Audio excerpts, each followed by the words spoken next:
వైఎస్ఆర్ కడప జిల్లా మైదుకూరు పట్టణంలో స్థానిక మున్సిపాలిటీ సెంటర్ నుంచి కడప పోయే రోడ్డు బస్టాండ్ దగ్గర గత 30-40 ఏళ్ళ నుండి చెప్పులు కుట్టే కార్మికులు ఇక్కడ ఉన్నారు.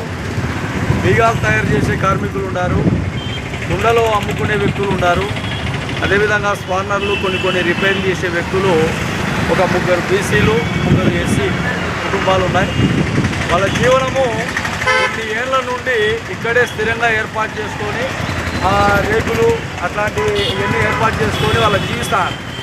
ఈరోజు పక్కన బ్యాక్ సైడ్ గ్రంథాలయం ఉంది. ఆ గ్రంథాలయము మరమ్మతులు చేయడానికా లేదంటే ఇక్కడ బాత్రూమ్లు ఏర్పాటు చేసేదానికా అన్న వాస్తవ రేఖలు తీసుకుంటే కమిషనర్ గారు కానీ ఇక్కడ ఒక ఆలోచన చేసి వాళ్లకు 6 అడుగులతో ఒక నిర్మాణాలు ఏర్పాటు చేసి రూములు కట్టించే విధంగా ప్రభుత్వం ఒక ప్రణాళికలు తీసుకొని స్థానిక గవర్నమెంట్ ప్రకారంగా మున్సిపల్ కమిషనర్ గారు ఆ చొరవ తీసుకోవాలని కూడా మేము మహాజన రాష్ట్ర సమితి ఒక డిమాండ్ చేస్తున్నాం.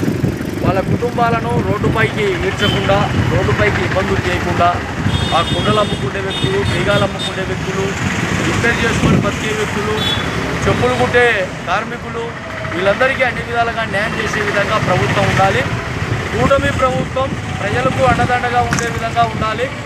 కూటమి ప్రభుత్వం ఎక్కడ చూసినా ఇబ్బందులు గురి చేసే విధంగా లేకుండా ఖచ్చితంగా న్యాయం చేసే విధంగా ఈ కార్మికులకు, ఈ పని చేసే వ్యక్తులకు 6 అడుగులతో ఒక రూములు కట్టడం, లేదంటే రూములు కట్టి లేకపోతే రేకుల షెడ్లు ఏర్పీయడం, లేదంటే రేకుల షెడ్లు ఏర్పి లేకపోతే 6కి 6 ఒక పెద్దటి పంపులు ఏర్పాటు చేసే విధంగా ఒక 6 అడుగులు ఈ బ్యాక్ సైడ్ వెళ్ళిపోతే అన్ని విధాలుగా ఇబ్బందులు లేకుండా ఉండాలని కూడా మహాజన రాష్ట్ర సమితి కమిషనర్ గారికి, స్థానిక అధికారులకు అందరికీ కూడా ఈ విషయాన్ని తెలియజేస్తున్నాం.